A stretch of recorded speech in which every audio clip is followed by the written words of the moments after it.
I was 8 years old the night I saw something that would follow me for the rest of my life.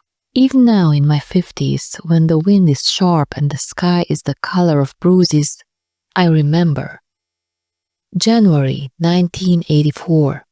Timisoara, Freidorf, the frozen Bega, and the face beneath the ice.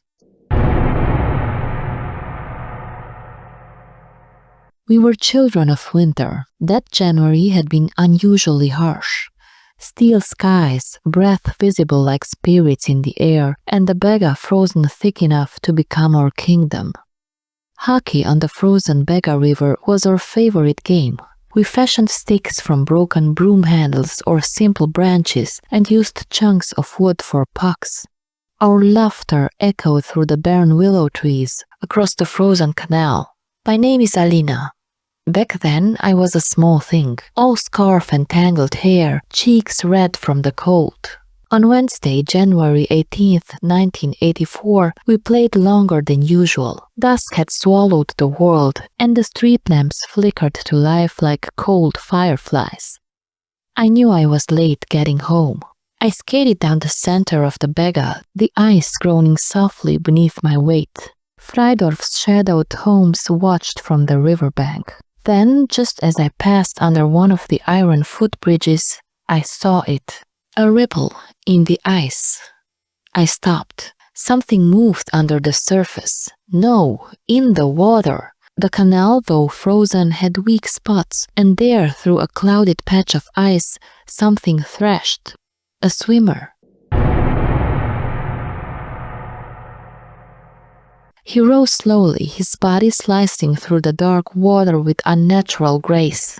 His face broke the surface. His eyes locked with mine, jet black, deep wet voids where eyes should be. Long hair floated like river weeds around his head. He said nothing, but in my bones I felt him calling. A silent, terrible summons.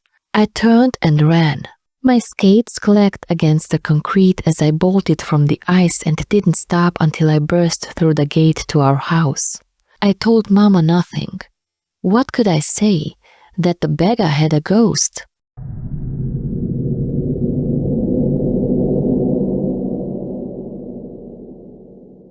Two days passed. On Friday, January 20th, the cold was bitter enough to numb fear. The memory had dulled, replaced by the pull of play and friendship. We returned to the ice. Near the same bend in the river, just west of the bridge, we played another game. Laughter, shouts, the clatter of sticks. I forgot him, until the ice cracked. It was sudden, a thunderclap beneath my feet. I screamed as the surface shattered, plunging me into the black. The cold was indescribable. It stabbed like knives. I couldn't breathe, couldn't scream. Water filled my ears, my mouth. I tried to swim, but my coat tangled around me, pulling me down.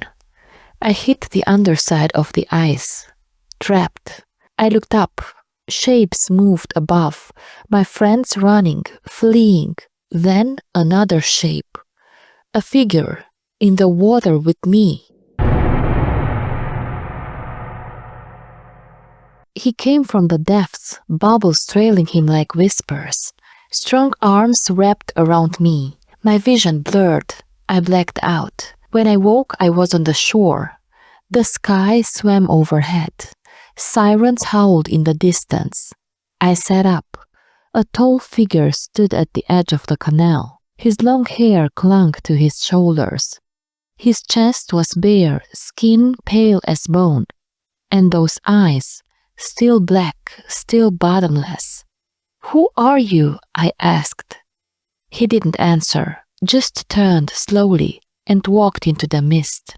By the time the ambulance arrived, he was gone. I told no one, not my parents, not my friends. What could I say that a phantom had pulled me from the death?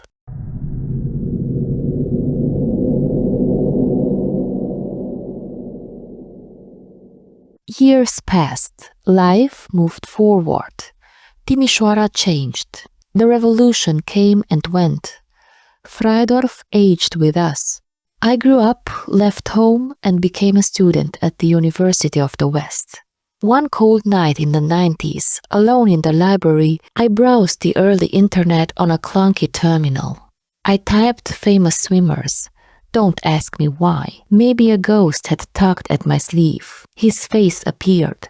Johnny Weissmuller, Olympic gold medalist, Hollywood's Tarzan, born in Freidorf, Timisoara, died on January 20th, 1984. My breath caught in my throat.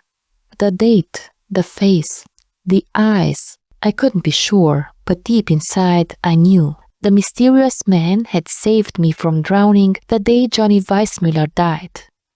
Had it been him, a ghost of the water, the swimmer who never left the Bega? And every year since, on the night of January 20th, I walk to the river's edge. I stare at the ice. I wait.